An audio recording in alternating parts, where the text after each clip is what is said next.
Hey guys, what's up? It's Monkel Zonky, and welcome to my fight kiln guide. In this guide, I'm going to do an entire wave by wave, kind of step by step, just leading you through the fight kiln. So if this is your first time doing the fight kiln, this guide is going to be really helpful for you. I would not recommend this guide if you have already done the fight kiln several times and you're looking for ways to do it faster. This is just a guide on how to get you your first or possibly even second TokHaar cow. Or even if you want to try the kiln out for onyxes, but you don't have a whole lot of experience with it. So in this guide, I'm going to show you how to take minimum damage. For the most part, no food is really needed. And I do recommend to bring a yak with food in it just in case you mess up or anything. But before we go into the caves and really start with the guide itself, we're quickly going to go over our gear. One thing I do want to mention is in the video I will be wearing slightly different gear than I am now, and that's because I decided to make this part after I recorded the actual kiln itself so I can modify anything to let you guys have a better experience than I did. So first of all, I do have dread nips in the video. Don't bring them, they're a waste of your time. Second of all, I was not wearing the TokHaar in the video that you will see. I would recommend to do that. And I also have a superior scrimshot of vampirism here, just if you want a little bit more healing. And you may notice that I am wearing obsidian armor. If you don't know what this armor is, or if you know what it is but you don't really know how to get it, or if you know how to get it but you're not very good at it, I do have a guide on how to get the obsidian armor and how to do the fight cauldron. That guide will be in the description below, so I'd recommend to check that out. The obsidian armor basically makes the kiln just absolute easy mode. It only takes about half an hour to get to. You do have to have completed the quest The Brink of Extinction, but if you have completed the quest and this is your first ever fight kiln, I would recommend to get the obsidian armor before you actually start the kiln itself. So other than the obsidian armor, I have a max cape. You can switch that out for a skill cape. I have Drygores. You can use any kind of chaotic weapon. It'll work just fine. Obviously the TokHaar, you'll have that if you've done the quest to access this area. I would recommend to bring penance because it means you won't really need hardly any prayer during the whole caves, but you can bring vampirism instead if you want. Don't forget any bolts, and amulet of fury you can obviously wear. Well, I'd recommend the amulet of fury because it's the best tribrid amulet, and you do tribrid here. So you want a range and a magic switch. I have a royal crossbow. If you want to bring chaotic crossbows, I have those too. I just brought this for the inventory space. You pretty much 3 or 4 hit all the monsters in the fight kiln anyway, so it doesn't matter all that much. I have a chaotic staff. I use mage against all the jads. You can use range against the jads. You can use melee against the jads. It doesn't matter that much. They don't have very much HP. They're very easy to kill. So whatever combat style, mage and range are a bit easier because you don't have to worry about protecting from all 3 combat styles, but it's really just up to you. And then I have 4 overload flasks and 4 renewal flasks. I myself only use 2 overloads and 2 renewals. However, if this is your first time, you want to take it really slow and want to absolutely make sure that you get it right, I would recommend to bring more. And then I have these prayer flasks here. Again, with the penance ore, I won't really be using these, and some food. I could do a kiln just in this gear itself. However, if you want to summon a yak and fill that full of food and prayer, go ahead and do that. If you feel pretty confident in your abilities and you watch this guide and you think, hey, that looks pretty easy, I could do that, then you could also bring like a steel titan or a unicorn or something like that. It's really just up to you. So if you bring unicorn, remember to bring scrolls. Remember to bring a rune pickaxe. I actually tried one time to do the kiln, and because I read a guide and it said the pickaxe on the tool belt works against the dills, it does not. So make sure that you have a pickaxe in your inventory for the dill waves. And also a super restore to restore your summoning to summon another yak. Don't forget runes, and of course a mage and range obsidian helmet switch. Now that you're all geared up and ready to go, let's go in the fight kiln and start the process of getting you your first or maybe second TokHaar cow. Hey guys, I am back and it's time to start the fight kiln. So we're going to do an entire wave by wave kind of approach here, and I'm going to show you every single wave all the way up to the fight, and I will show you the fight itself as well. So first of all, when you just start out, a lot of people suggest to start under the L-shaped rock, but if you have obsidian armor and you've been here before and you just basically have really high stats, you're really not going to take much damage. So if you are a low level, then that's fine. You can start under the L-shaped rock. I will show you where that is in a couple waves here. So after the first wave, the invulnerability crystal spawns. There's the L-shaped rock there. You can just start here every wave and it'll lure everything perfectly, but it's a bit faster just to be out in the open and attack stuff immediately. So that invulnerability crystal, I would highly recommend to take that because it makes the double Jad fight later in the cave much faster. I unfortunately was not able to use the vulnerability crystal during the double Jad fight, and you'll see what happened, why I was not able to use that. But anyway, I would recommend for you to take that crystal. And one crystal spawns every 2 waves. I'll tell you which one spawns at every 2 waves so you don't have to worry about it. So every wave kind of has like a theme. The first 9 waves are centered around, or the first 10 waves are centered around kind of the ranged enemies. Then the next 10 waves are kind of centered around the mage enemies, and then the next 10 waves are centered around the melee enemies. And that restoration crystal drops after wave 3. Do not take that. Trust me, just leave it on the ground. I took every crystal during this fight because I wanted to showcase what they all did, and figured out for myself whether they're worth it or not. Do not even touch the restoration crystal. Just trust me on that one. So after that, we're on wave 4 now. You don't have anything to worry about until wave 9. There's only one wave that I really had trouble with, and you'll see that it's one of the last waves coming up, so it's not going to be for a while. And all the clips, other than the Jad fights and the Dill wave, are sped up 250%, so it is going to be a bit faster because it would really suck to watch the entire fight Kiln at normal speed. Since I'm not wearing Void, and since I'm not a real pro at fight Kiln or anything, it did take me a while. But there are first Dill spawns on wave 7, I believe it is, wave 6, and the strategy on how to kill these things is I use my dread nips on it. They really aren't necessary at all. You really don't need dread nips for these dills. And the magic crystal spawns there. Again, you can take it if you want. It speeds up the Jad fights a little bit, but if you don't have the inventory space or anything, don't worry about it. It's not really a big deal at all. The dills, you just need a pickaxe to attack them. The pickaxe in your tool belt does not work, as I mentioned during the gearing up portion of the video, so you are going to need a physical pickaxe in your inventory. If you have a dragon pickaxe, that's fine.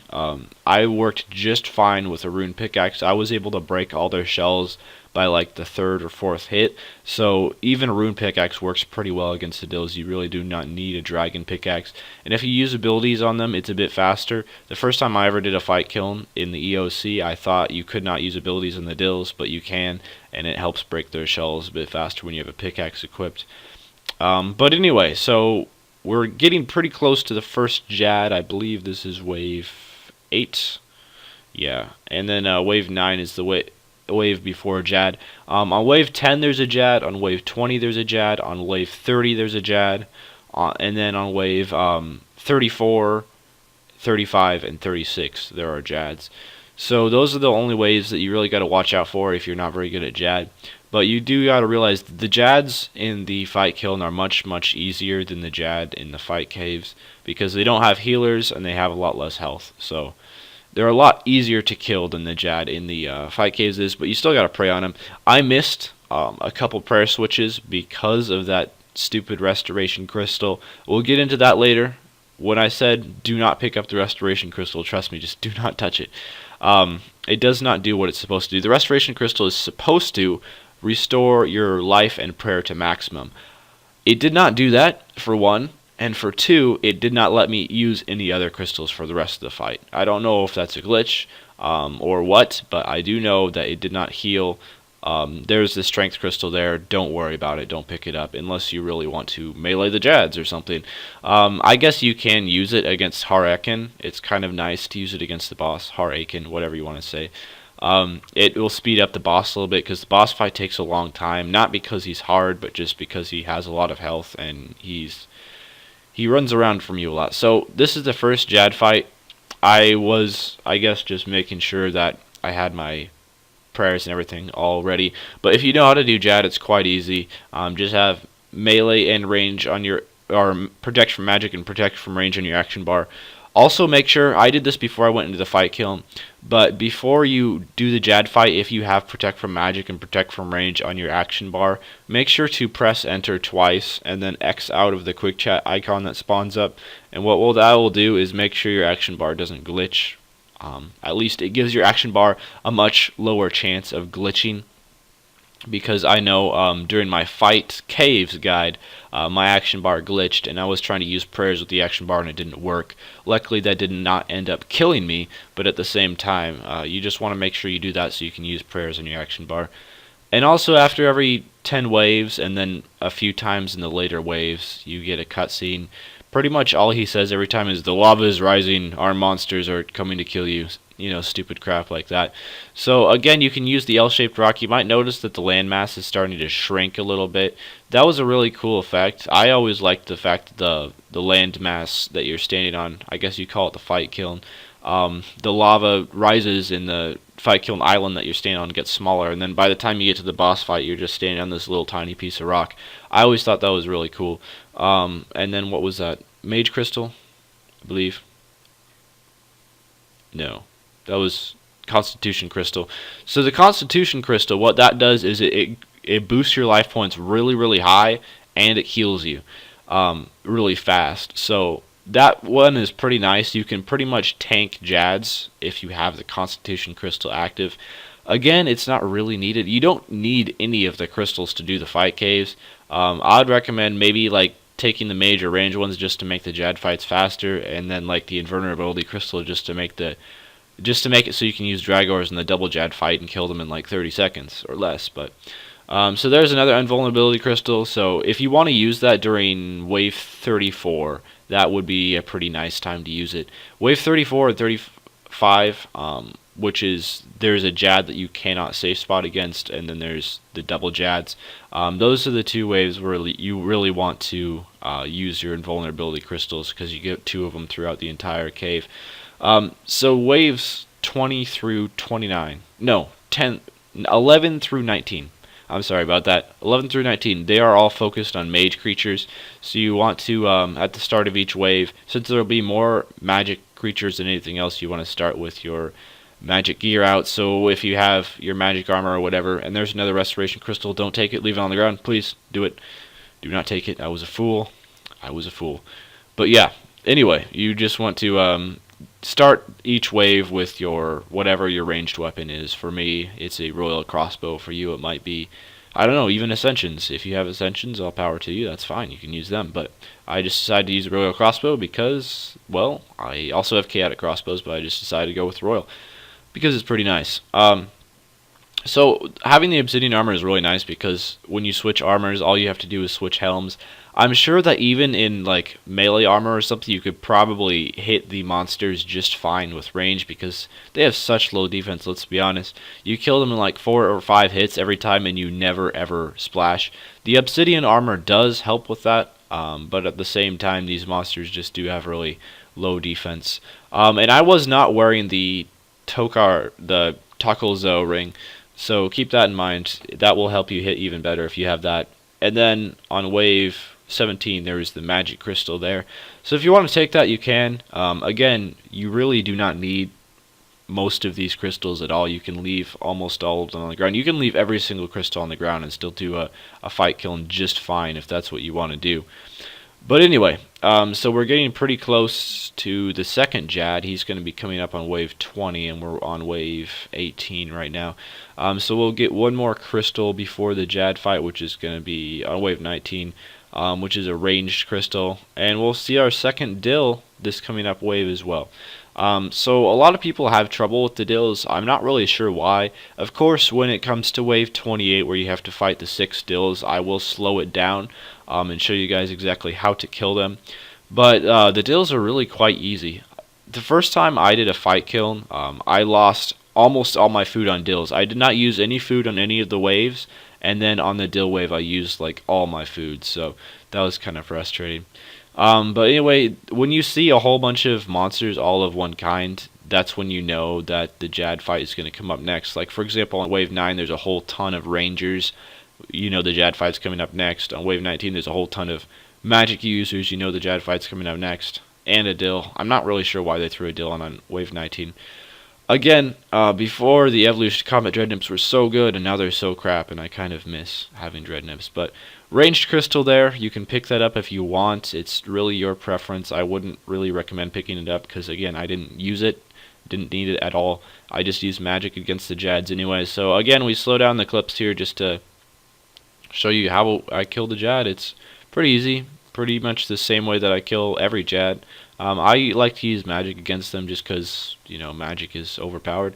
But, yeah, magic hits pretty well in the Jads. Range probably hits pretty well as well. But I was using the ability, I was actually having the magic ability book out because I wanted to have both my melee and range abilities on one ability bar so I didn't have to switch between them because that was just what I wanted to do. So with that in mind, I had to actually physically bring out the magic ability book and put it on my screen and click on the abilities, which was kind of annoying. But you can always just switch between ability bars. It's not that big of a deal. I just didn't want to. Okay, so we get another cutscene here, and the lava rises a bit more. And now you don't have the L-shaped rock anymore, so you don't have a safe spot. Well, not as good of a safe spot, I should say. So this next wave coming up here is pretty annoying just because there's like a billion little... I'm not sure what to call them. I guess they're called TokHaar hers, but yeah, they're just really low-level melee creatures with really low defense, and they're very easy to kill. There's just a lot of them. It takes a while. So I would recommend Sunshine here. Again, Sunshine is one of my favorite abilities in the game. I really like it, and I would recommend to use it as much as possible. So it just speeds up the fight a little bit, and you'll see a little, I guess, blip in the recording here, and the reason for that is because I stopped the video and started the recording again. And I do that because it keeps it makes it a much lower chance that the recording would crash and I'd lose the file, and I did not want to have to record another fight kiln. So you're going to see mostly melee creatures from here until wave 30, so just keep that in mind. You might want to start with your magic your magic staff, your magic water book, whatever you got, and just start with them at the start of each wave. Again, the melee creatures are nothing to worry about. They're very easy. And you don't have anything to worry about at all until wave 28, which is going to be the Jad wave. So that's, or no, the Dill wave, and then wave 30 is the Jad wave. And then after wave 30 it gets a little more interesting. And so there's another Constitution Crystal. You can take that if you want. You really don't need it, but you can take it. And I was wrong. There's actually 3 Invulnerability Crystals that spawn during the caves. I said there was 2 earlier. I'm sorry about that. But there is another Invulnerability Crystal which is going to be spawning in 2 waves. So you can pretty much be completely protected against the last 3 Jad waves if that's what you want to do. And if you don't mess up like me and screw yourself with the crystals like I did by using that dumb restoration crystal. But anyway, on this wave, for some weird reason, there's like a whole bunch of rangers and majors and guys like that. But we are coming up pretty close to the Dill wave. If I had a dragon pickaxe, I would bring that. But the thing is, I sold my dragon pickaxe after I got 99 mining. And I didn't really want to spend like 17 mil. And there's the invulnerability crystal. Do I take it? Take the invulnerability crystal, man. Okay, I ended up taking it. But the rune pickaxe again works just fine for the Dill wave, so you don't even have to worry about it. But anyway, the fight kiln is pretty straightforward, pretty boring. There's nothing at all to worry about until wave 34 or so, because that's when you get Jads for the next like 3 waves, 2 or 3 waves. I think it's 3 waves, and then after that you get Harakan, which I really don't like the Harakan fight. I'll just say that it's way too long. And I ended up eventually giving in and changing over to a magic-based ability bar here, just because it was getting too annoying to have to click on all of these monsters. But anyway, this is wave 27. So the next Dill wave is coming right up, and you'll be able to see what I did. And there'll be another restoration crystal dropped on the ground. I was going to get it, and I'm like, nope, the Dills are about to spawn, don't. So stand where I'm standing. For some reason, a lot of guides tell you to stand in the middle. Don't do that. Just stand at the top northwest corner, because there's only one Dill that spawns there, and you can kill him quite easily. And then you can just go hunt the rest of the Dills. So that's what I decided to do. If you want to stand in the middle and like try to lure the dills around the rock, you go ahead and do that. It's just way easier this way. And I did get really lucky on this dill fight because they did not special attack me much. Again, you don't want to use protection prayers against the dills because if you do, they will hurt you. Um, and you just want to break their shell with your pickaxe as fast as you can, and then switch to Dragors. They are weak to melee for some reason. Just looking at a dill, it doesn't look like it would be weak to melee, but with that big shell, it doesn't really look like it would be weak to anything. But so it is weak to crush attacks, or Dragors, because everything is weak to Dragors for the most part. The reason why you want to be, I guess I never really touched on this much, the reason why you can't just Dragorscape the whole kiln is because there's damage reduction. So if a monster is weak to magic and you use melee against it, you'll be doing like half damage or something like that. So the first time I did a fight kiln on Evolution Combat, I Dragorscaped it all. It took like an hour and a half. And the reason why is just because it took so long to kill everything, but I was dumb and I didn't know about the damage reduction at that time. So yeah, you really want to make sure you bring all three combat styles, I'll just say that. But so I smashed the first. Here you'll fight two deals at once, which is fine. You can just lure one behind the other like I did there. That makes it pretty easy. You can also like try to lure them around the rocks if you want. Again, there's not too much to worry about. I did do this dill wave with no food, which is the first time I ever did a dill wave with no food. So I guess I was kind of proud about that. But anyway, yeah, there's two more dills, 6 total in this wave. Again, they're pretty easy. You can lure them behind one another, which is what I chose to do for the final 4 dills. Or you could try to lure them around the rocks and kill them that way. It doesn't really matter. You will take a little bit of damage because you have to melee them to get their shells down in the first place. But after that, you'll be fine. So there's 2 more dills here. I'm stupid. I don't know why my character is like derping out and just standing there. I know it was me that was derping out and standing there because I wasn't clicking on anything. But so here's the final 2 dills. And then after this, we're almost to the interesting part, guys. Believe me, we're almost to the near the end of the fight kiln where we start killing lots of Jads and killing Harakin and stuff like that. So I think that Soul Split, either I got really lucky or Soul Split does not affect the Jad special attacks. I think it doesn't. I think it's just protection prayers that do. But they didn't special attack me more when I Soul Split, and they're supposed to special attack you more when you use prayer. I guess this still was weak to magic. I just saw that on my screen. So maybe some dills are weak to magic. I never knew that, but on the Runescape wiki it said they're weak to crush. So either I'm lying or the Runescape wiki is lying or the game itself is lying. I'm not sure, but wave 29, which is where you get a whole bunch of these guys, whatever you want to call them, the melee guys. I'm just going to call them melee guys. I guess they're called TokHaar Yit Mejkat. So if you want to try to pronounce that 6 times fast, go for it. But otherwise, the next wave, of course, is the Jad wave. And you will get a magic crystal at the end of this wave. So go ahead and take that if you'd like. If you don't want to take it, that's fine too. I won't argue with you.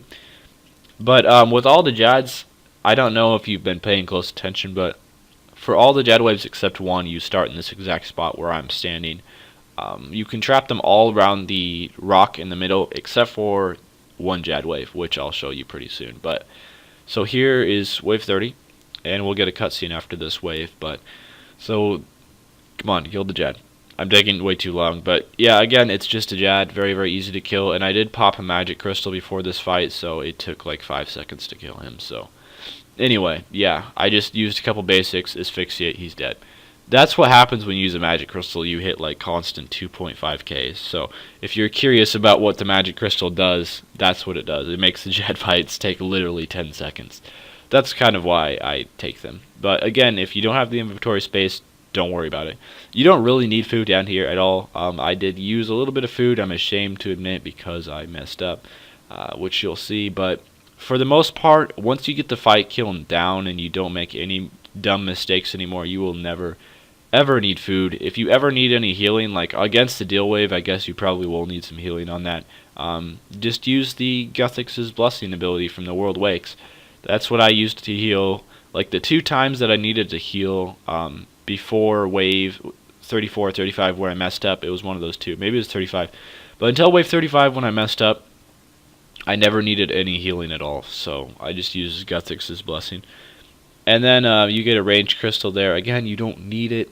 Don't really take it up. Don't pick it up if you don't have the inventory space. I mean, if you do have the inventory space, you can go ahead and use range.